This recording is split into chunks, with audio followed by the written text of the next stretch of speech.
Hey everybody, how's it going? This is Fran Merante from CIDrumming.com, and I'm here today to talk to you about linear funk drumming. This is a style of funk drumming that was made extremely popular by David Garibaldi, who is the current drummer with Tower Power, was the original drummer with Tower Power. He had left for a little while, but now he's back, and he's as good as ever. And he just came out with a new instructional package called the Code of Funk, which is an amazing package. Comes with a CD that contains 8 of the tracks off of the last Tower Power album. Or actually, I don't know if it's the last one, but it's the Oakland Zone. And that album, 8 tracks from that album are on here, minus the drums, so you can play along with what is probably pretty much the greatest funk band on the planet. All right, and it gives transcriptions of the way he played the tunes, and you can follow along with that and really look at and analyze and get into the way his mind works when he approaches playing this style of music. Highly recommended. You should pick it up. Another book is Future Sounds, also by David Garibaldi, and we're going to be using the first groove study out of that book today to talk about linear funk drumming and the ways that I like to approach it and the ways I help my students approach learning this style.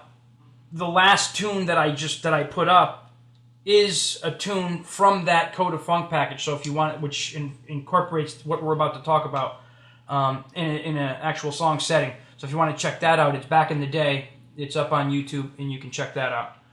So the first thing that I want to do is introduce this groove to you. This is a linear funk groove, and I'll start by explaining what linear is and what it means when it's used in terms of drumming. A linear groove is a continual flow of notes, and it's a groove played where none of the notes are being overlapped on any of the instruments. In other words, no two instruments hit at the same time, or minimally they hit at the same time. It's the exact opposite of what I like to refer to as a layered groove, which is a more common type of groove. And before I give you the example of the linear groove, let me show you what I mean by a layered groove. This would be an example of a layered groove, okay?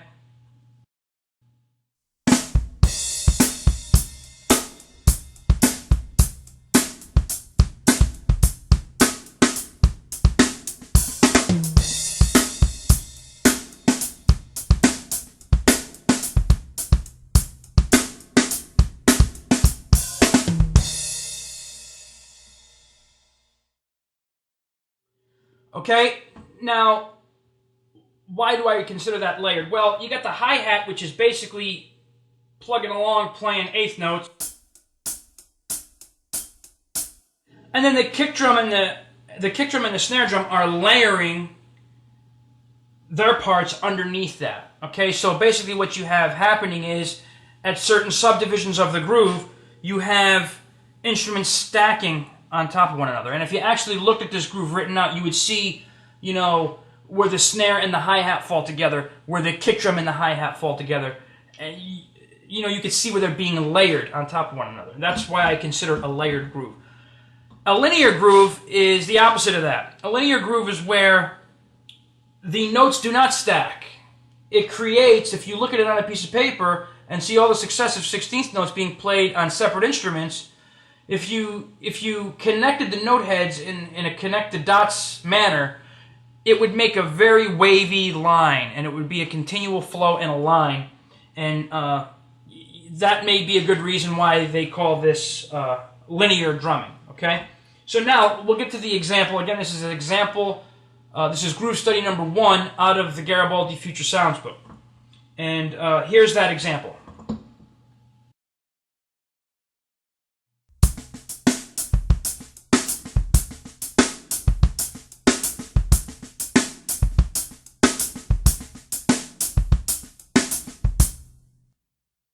So you can see, you probably noticed a couple of different things about this groove. Very minimally are the instruments falling together, okay? They're creating a flow of notes without actually layering on top of one another, all right? And also within the groove, you can hear different dynamic contrasts. You hear, an accented note on the snare drum, and then you hear unaccented notes on the snare drum, and the same with the hi-hat. And that is basically what really gives the groove its feel, is the dynamic contrast in notes. The softer notes and the louder notes. It's a two sound level concept. And the farther apart you get that contrast, the more the groove is going to happen. It's going to groove, and the more it's going to be appealing to the listener. Okay? To show you an example of this, I am going to now play the same groove, playing everything at the same dynamic level, so you can hear what that sounds like, okay? And here's that example.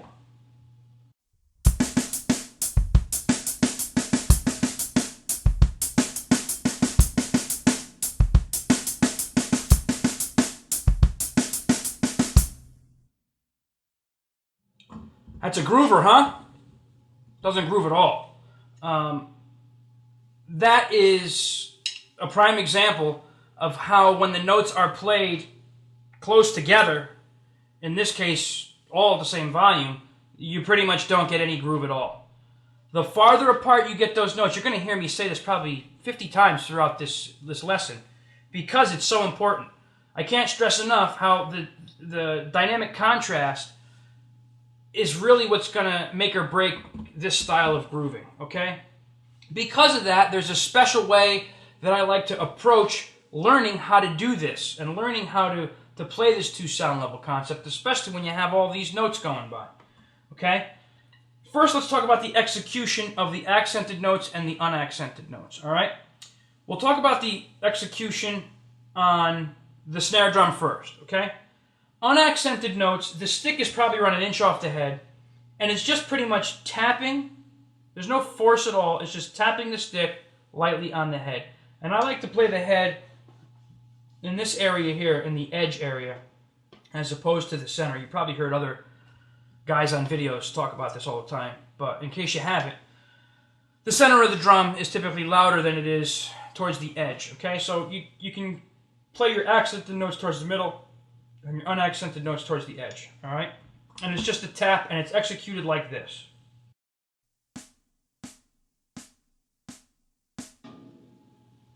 Okay?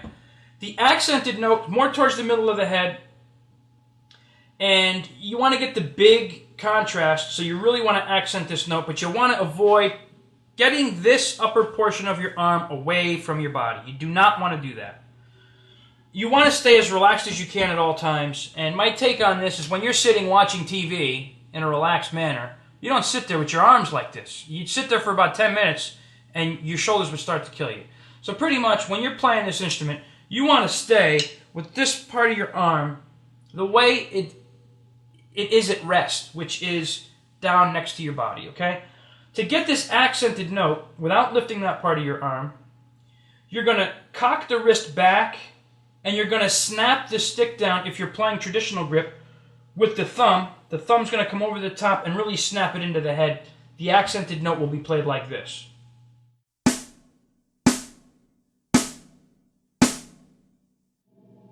If you're using matched grip, the accented note will be snapped into the head with the fingers, okay?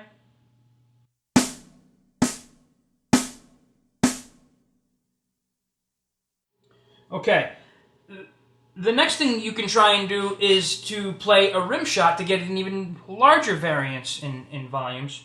And a rim shot is done by striking the head of the drum and the rim at the same time, which creates like a... Best I can explain it is if you have the right snare drum, man, it's going to sound like a gunshot. All right? And that is done like this. Okay? If you can't play that rim shot consistently, stay away from it and just go with the regular accented note, snapping the stick into the center of the head. All right? So that's how you're going to execute your accented notes and your unaccented notes on the snare drum. Let's move to the hi-hat. Same basic principle on the unaccented notes. You're just dropping the stick onto the hi-hat, and you're using the tip of the stick, and it's not coming that far off the hat. It's going to look like this. Okay. The accented note I play with the shoulder of the stick. I'm moving quickly through this because you guys have probably already heard this before, but in case you haven't, I'll lay it on you. I'm playing the accent with the shoulder of the stick, kind of like pressing it into the edge of the hat in this manner. Again, snapping it in with the fingers. Okay? So there's your unaccented notes and accented notes on each instrument. So now you're probably saying, that's great. How do I utilize these techniques with all those 16th notes going by at that tempo and get all these unaccented and accented notes to come out? Well, believe it or not, there is a simple approach to doing this. And this is the approach that I use when I learn this style of groove and that I lay on my students to try and help them learn this style of groove, okay? What I like to do is, because we're drummers and we're not really used to playing, especially if you go back to when you first started, we're not really used to playing all that soft. I mean, part of the appeal of playing the drums was, yeah, you can smash things. Okay, and it sounds great when you hit the drums hard. You pull a good tone out of them, and they sound good. However, for this style, you really got to focus on getting those soft notes soft, okay? It's, again, like I said, I'm going to say it 1,000 times, it's what is going to make this style of groove happen. And when you sit to learn this style of groove, don't just learn the notes and not pay attention to the dynamics, because you're going to get what you got when I played that horrible example where everything was being played at the same volume. You don't want that, okay? So when you sit down to learn the groove, don't just learn the notes, learn the dynamics as well. Learn how to execute them all at one time, so when you're done learning it, you don't have to go back and then learn it all over again by now having to apply the dynamic contrast, okay? And the way we're going to do that is we're going to start by playing everything unaccented. Since it's what we're not used to doing, we're going to need more work on it. So let's play everything soft and everything unaccented. And the way that I like to explain this to, especially my younger students, is by using this analogy, which is kind of corny, but it gets the point across. Imagine, if you will, the snare drum head is made out of paper, and the hi-hats are made out of glass, okay? And you need to do everything in your power not to break either one of them. You got to play lightly, okay? And if you play lightly, it's going to be soft, which is what you want. So play the entire example and learn the entire example and the notes at a very low volume. And then we'll add the accents after. And the reason why we add the accents last is because there's really not that many of them. There's definitely more unaccented notes than there are accented notes. And also, it's going to be easier because we're used to accenting and playing loud, okay?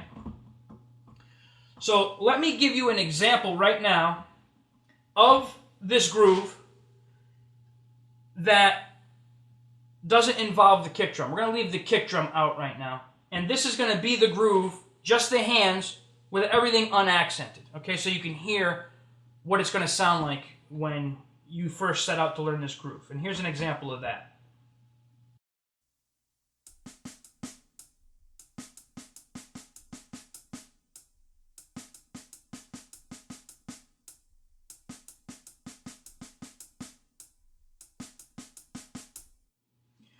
So after you do that, and you learn the groove very soft, then you start applying the accented notes, one at a time. Can't stress that enough. One at a time, and nice and slow. So the first accent that we need to add is the one on the hi-hat, okay? So this is what that's going to sound like. You're only going to play that first accent, then everything else is going to remain soft, okay? And here's an example of that.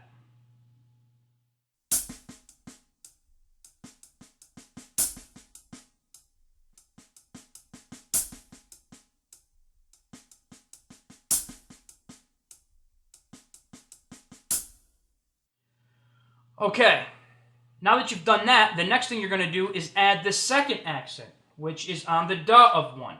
Right before the backbeat on two, you have an accent on the hi-hat, okay? That's going to sound like this.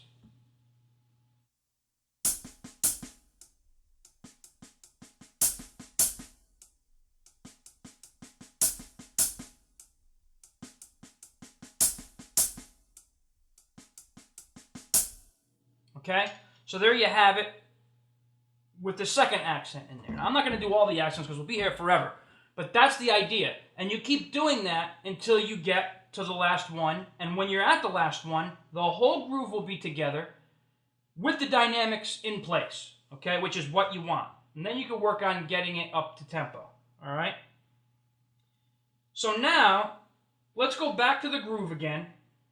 I'll play it in its entirety, and then we'll talk about where we're going to go next with it, okay? I'll give you another, just like refresh your memory.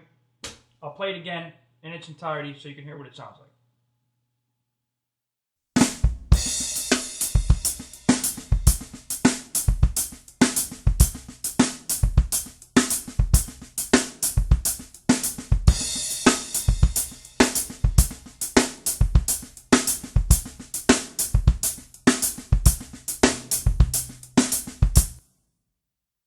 Okay, now, after you've learned it, you get it to this point. Are you done? No. What I like to do, and I like to have my students do this as well, is I never like to just learn something for the way it's written on a piece of paper, okay? I like to take that and get the most mileage out of it that I can, if you will. I like to apply it in different ways around the kit and really get as much out of it as I can. Because, I mean, let's face it, you spent the time in learning it. It may take you 3 days, may take you a week, may take you 2 weeks. When you spend that amount of time in learning how to get something down and under your thumb, there's really no point in just learning it for the way it's written on a piece of paper. Start applying it around the kit. So the first way we can do this is by applying the right hand to the ride cymbal and playing the hi-hat with the foot on quarter notes, okay? Here's the same groove applied to the ride cymbal. Accents being played on the bell, unaccented notes being played on the cymbal, okay? Here we go.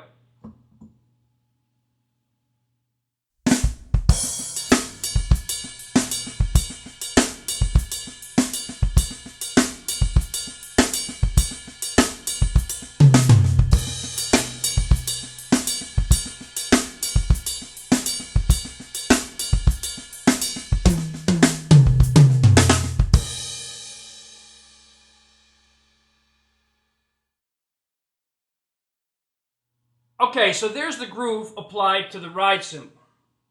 Now, you may have noticed at the end, when I finished the example, I played a little fill around the kit. That fill was actually the groove being played around the kit.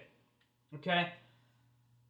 This is another way we can take what was on the paper and apply it in a different manner behind the kit. And this is actually there's more to this concept than meets the eye, okay? I'll tell you why I feel this is so important. A lot of people, a lot of drummers, like to view grooves and fills as two separate entities. You got your grooves, you got your fills. And you play your grooves up until the point where you have to fill, and then you go back to the groove again. I don't like to look at it that way. I like to look at everything as a groove. I like to look at it as, you know, grooves being played between the hi-hat or the ride cymbal and the kick and the snare, and I like to look at it as grooves being played around the kit. Okay, it's more musical for me anyway to think of it like that. And applying grooves that you normally play between the kick, hi-hat, and snare or ride cymbal, applying grooves like that to the drum set really creates for some musical fills, and it really keeps the flow and the feel of the song going.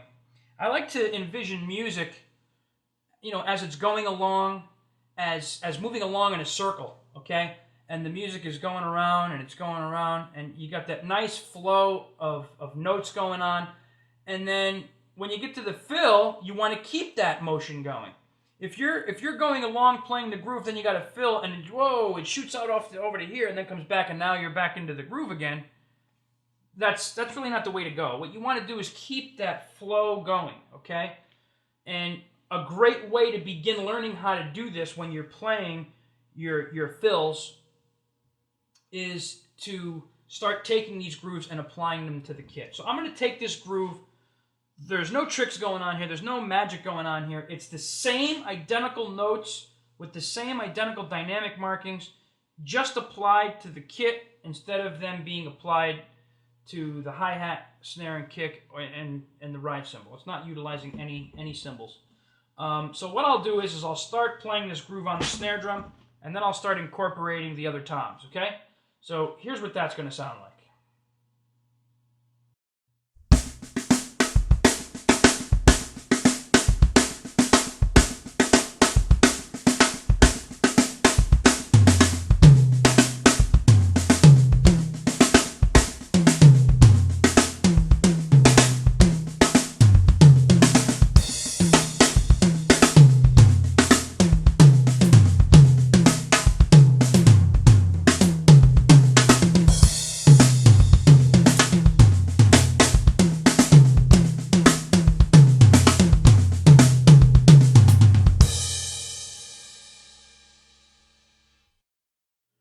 Sounds great when you play it at a faster tempo.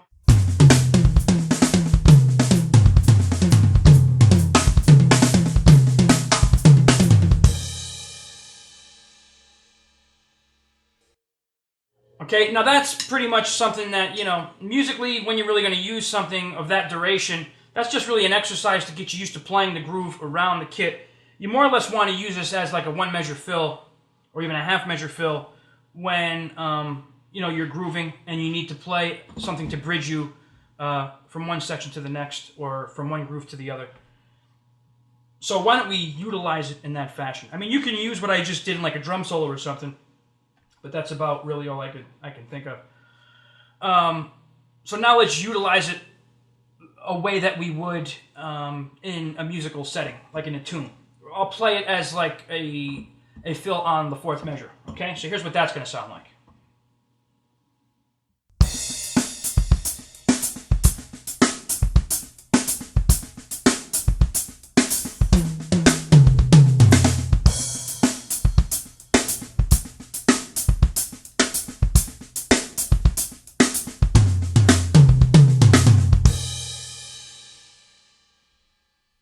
Okay?